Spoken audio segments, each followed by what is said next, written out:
Wabarakatuh. Saya Muhammad Fikri dari jurusan Sistem Informasi 2018. Aku menjawab soal TS dari mata kuliah RPLSI. Yang pertama, jelaskan tahapan di dalam SDLC. Tahapan ada tahapan analisis sistem. Pada tahap ini sistem akan dianalisis bagaimana akan dijalankan nantinya. Hasil analisis berupa kelebihan dan kekurangan fungsi sistem hingga pembaruan yang dapat diterapkan.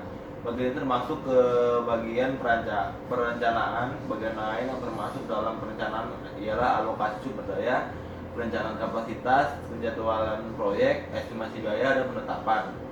Yang kedua itu tahapan perancangan sistem.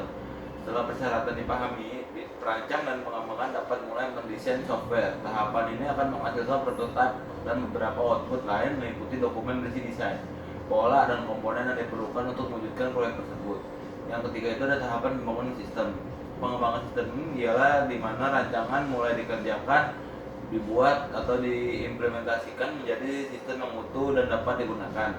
Yang keempat itu ada tahap pengujian sistem. Sesudah sistem selesai dikembangkan, sistem harus melalui pengujian sebelum digunakan atau dikomersialisasikan. Tahap pengujian sistem harus dijalankan untuk mencoba apakah sistem yang dikembangkan dapat bekerja optimal atau tidak. Yang kelima itu ada implementasi. Implementasi dan pemeliharaan merupakan tahapan dalam pembuatan SDLC. Di tahapan ini sudah dibuat uji coba dan dipastikan dapat bekerja optimal. Untuk implementasi, langkah yang harus dilakukan adalah sebagai berikut. 1. Melakukan survei dan penilaian terhadap kelayakan sistem yang sudah dikembangkan. 2. Menganalisis dan mempelajari sistem yang sudah ada dan sedang berjalan. 3. Melakukan pemecahan masalah dan pengembangan sistem. Yang keempat, menentukan penggunaan hardware software yang tepat. Yang kelima itu merancang dan pengembangan sistem baru. Dan yang terakhir, memelihara dan meningkatkan sistem yang baru jika diperlukan.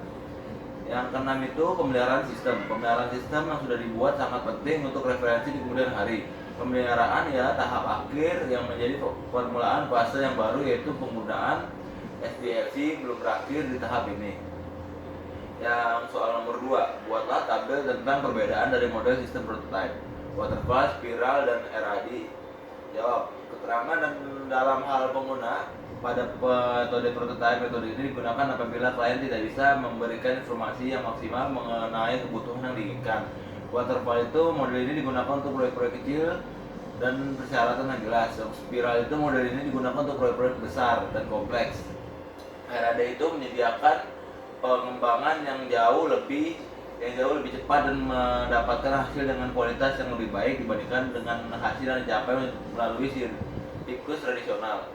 Yang keempat itu mengodekan sistem. Waterfall, spiral, RAD. Keterangan dalam kelebihan pada metode prototype melibatkan usaha dalam analisa dan desain.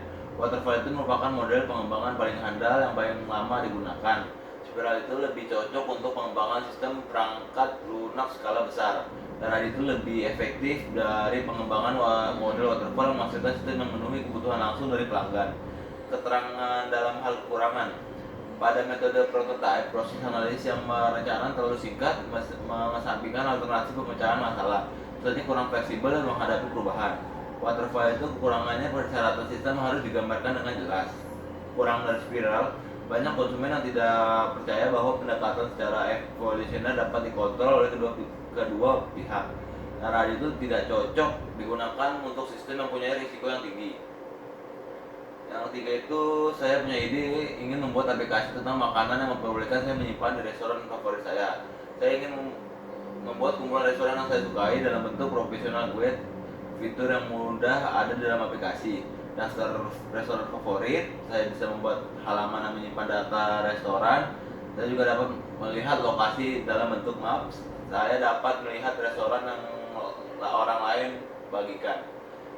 Kelebihan prototype. Metode prototype itu menghemat waktu dalam pengembangan sistem, penentuan kebutuhan lebih mudah diwujudkan, pelanggan atau klien berpartisipasi aktif dalam pengembangan sistem sehingga hasil perangkat lunak mudah disesuaikan dengan kebutuhan dan keinginan pelanggan. Keempat itu komunikasi yang baik antara pelanggan dan pengembang. Yang kelima itu pengembang dapat lebih mudah dalam menentukan kebutuhan pelanggan. Kekurangan metode prototype, proses perencanaan dan analis terlalu singkat, biasanya kurang fleksibel dan menghadapi perubahan. Pengembang kadang-kadang membuat kompromi implementasi dengan menggunakan sistem operasi yang tidak relevan dan algoritma tidak efisien. Sekian yang bisa saya sampaikan, kurang lebihnya mohon maaf. Wassalamualaikum warahmatullahi wabarakatuh.